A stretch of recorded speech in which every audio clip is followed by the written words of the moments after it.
Final Fantasy VII Rebirth is absolutely massive, a huge open world game, but with the cinematic cutscenes and set pieces we usually only see in the biggest budget linear titles. It really combines some of the best elements of both genres, and I'm having an absolute blast. It's an adventure you don't want to end, and well, it luckily isn't over soon with easily 100 hours of content if you want to do everything. Now, it's not without its issues that I want to touch on as well. Expect only early game footage in this video and no story spoilers whatsoever.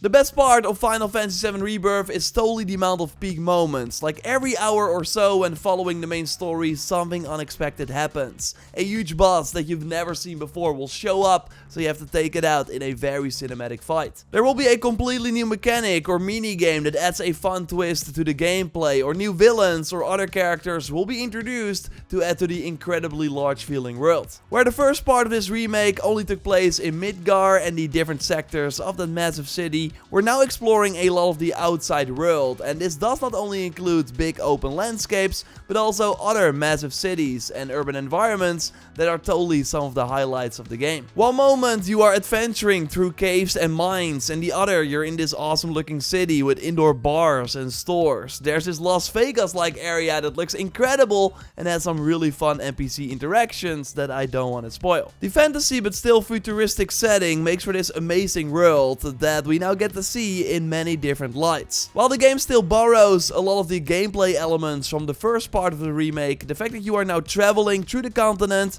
take a cruise ship to a completely new destination, it all makes it feel like a completely different, grander experience, and the open world parts of course help set the game apart from the first title as well. You will encounter the first of many open zones very early on and can choose to completely ignore it and continue with the main story missions without feeling too underleveled. You can also come back later and complete the content when you're further into your playthrough, but I immediately wanted to see what the open world of Rebirth had to offer. Expect combat encounters with special challenges that lead you to a unique boss at the end. Sometimes you have to follow animals to places where you can gather materials, capture a chocobo to ride them, there are locations where chests are hidden. It's all nothing too crazy, there are even towers you have to climb to reveal new activities, like don't expect them to revolutionize the genre or anything. There's just a ton of extra content to sink your teeth into if you want, with some surprising activities hidden as well. Especially the quest line where you have to go after special relics is a blast, as it's different per region, bringing back some familiar enemies from the first game, and even the Fort Condor minigame that we already saw in the PS5 Integrate expansion for the 7 remake is back, and I really loved outsmarting my opponents in this activity again. Like, the amount of minigames is actually incredible, and while you have to engage with some of them once for the main story, they mostly remain optional for if you want extra rewards,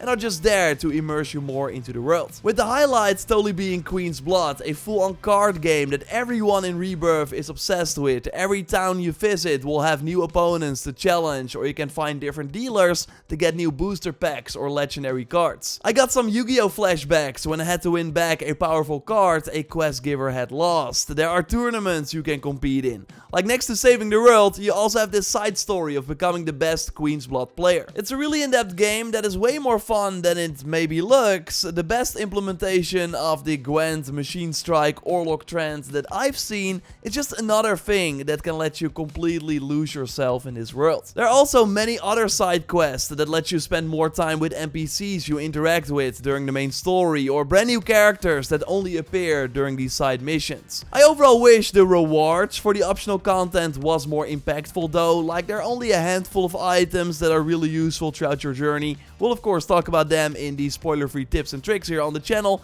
so subscribe for those if you haven't already, and leave a like if you like this video so far. Still though, the side quests are really fun to complete, as they are super varied and often include special enemies that you've never seen before. Enemy variety is always incredible in Final Fantasy games, and Rebirth is really no different. They will not hold back and constantly throw new creatures, mechs or other foes at you that you've not not battled before. I only wish the open zones would have the same variety that we see elsewhere in the game. Like when you're focusing on completing one region, you will encounter the same enemies over and over, which is common in other open world titles, but very noticeable in Rebirth because the enemy variety is so well done in other parts of the game. Combat feels great, but can be super easy when fighting your way through regular mobs, but it shines especially when battling bosses, assessing them to reveal their weaknesses. You often have to find the best way to counter new enemy attacks, and trying out the very steady stream of new abilities you unlock is also a blast.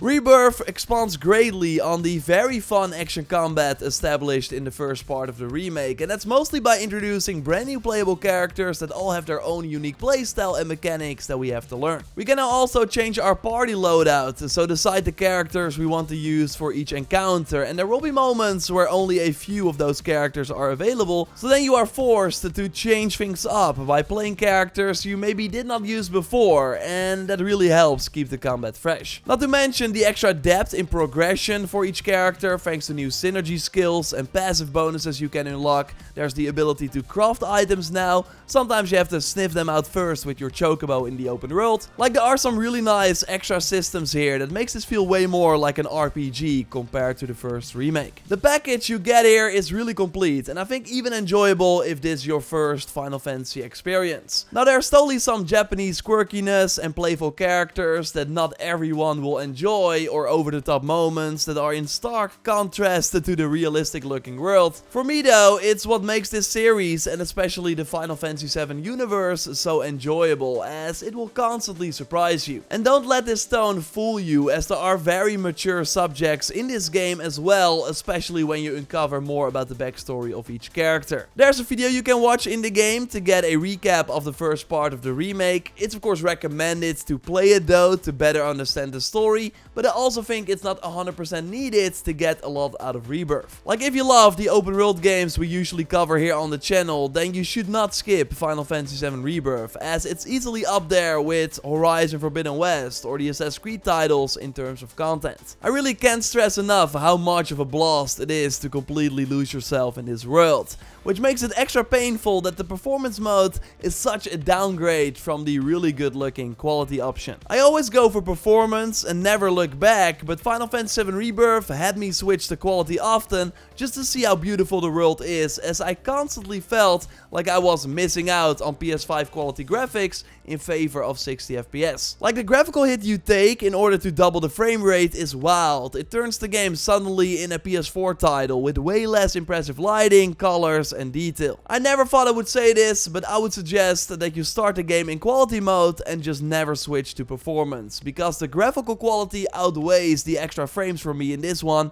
and if you never see the game in 60 FPS, you will not really miss it. It's not something that should stop you from playing this game at all, but I do hope they keep improving the performance mode for a better experience in the future. Okay, my review is done. I can't wait to dive back in. We will have a ton of story spoiler-free tips and tricks, of course, on the channel, so subscribe to not miss those. A like would really help me out. Thanks to Square Enix for an early code of the game. And if a tip video is already up, you can watch it by clicking on the screen. I will speak to you very soon. Goodbye.